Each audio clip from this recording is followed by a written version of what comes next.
The old Victorian house on Maple Street had always been a source of whispered rumors in the small town of Eldridge. Its gabled roof and weathered shutters loomed over the neighborhood, a relic of a bygone era that seemed to hold secrets in its shadowed eaves. For decades, it had stood empty, its windows dark, its garden overgrown with thorny brambles. The townsfolk spoke of strange lights flickering in the attic, of faint cries carried on the wind at midnight, but no one dared to investigate. That is, until Clara Monroe bought the house.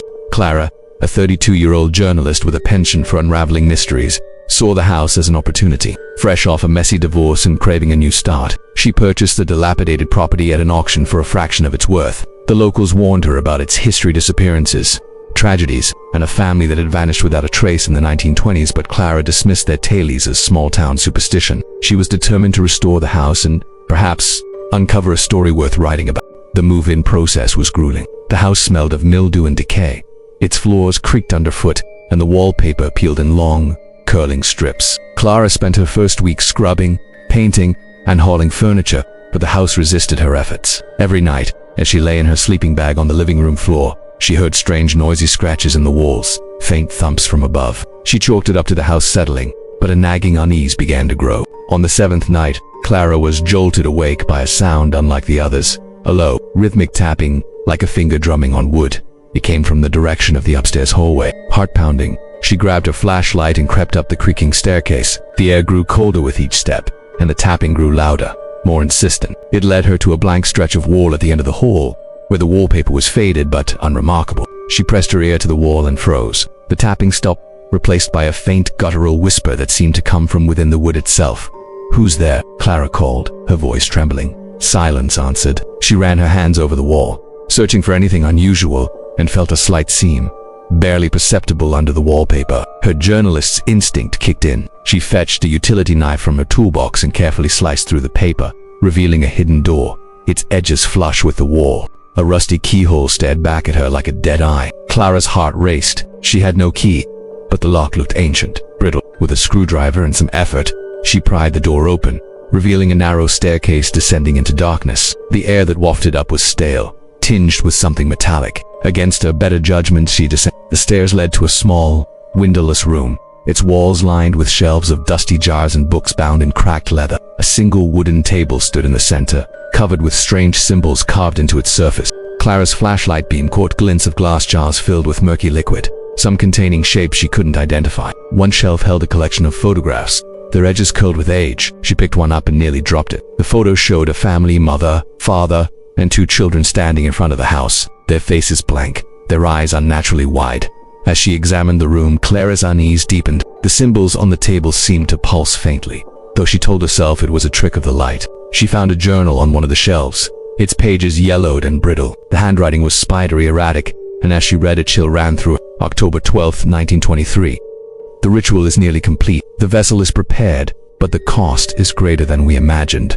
It demands more than blood, it demands us. The entries grew more frantic, describing a family desperate to appease something they called the Watcher. They spoke of sacrifices, of voices in the walls, of a presence that grew stronger with each offering. The final entry was dated November 1st, 1923, and ended mid-sentence. "It's here. It sees us."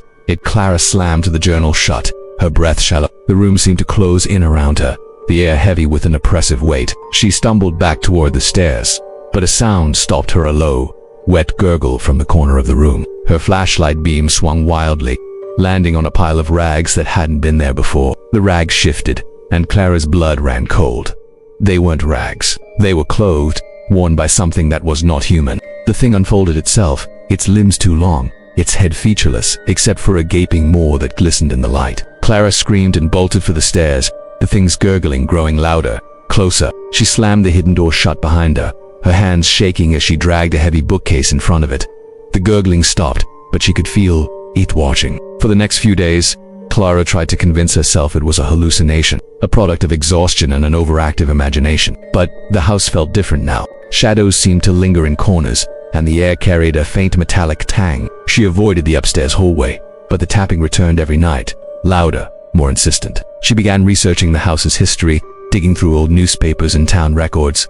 What she found was chilling. The family in the photograph, the Harrisons, had lived in the house in the 1920s. They were reclusive, rarely seen in town, until they vanished without a trace. The official report claimed they'd left for a new life elsewhere, but Clara found inconsistencies: missing police files, conflicting witness statements. One article mentioned a local boy who claimed to have seen something wrong in the house's windows the night the Harsons disappeared. The boy went missing a week later.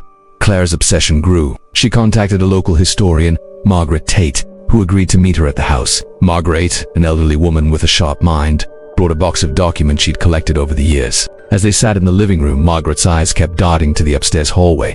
"This house has a history older than the Harrisons," Margaret said, her voice low. "It was built in 1870 by a man named Ezekiel Ward, a preacher who dabbled in things he shouldn't have. They say he built that room he found to commune with something he called the Watcher. The townsfolk burned his books after he died, but the house it remembers." Margaret showed Clara a sketch of the symbols from the hidden room, found in an old journal from the town archive. They were sigils, meant to summon and bind an entity. Whatever Ezekiel called up, Margaret warned, it never left. That night, Clara couldn't sleep. The tapping had stopped, but the silence was worse, heavy with anticipation. She clutched a baseball bat and sat in the living room, her eyes fixed on the staircase. At 3 a.m., the air grew cold, and a faint whisper filled the room, not words, but a sound like wind through dead leaves. The bookcase upstairs crashed to the floor, and the hidden door creaked open. Clara gripped the bat and crept upstairs. The door was ajar, the darkness beyond it absolute. She shone a flashlight inside and saw nothing but the empty room, or so she thought. As she turned to leave,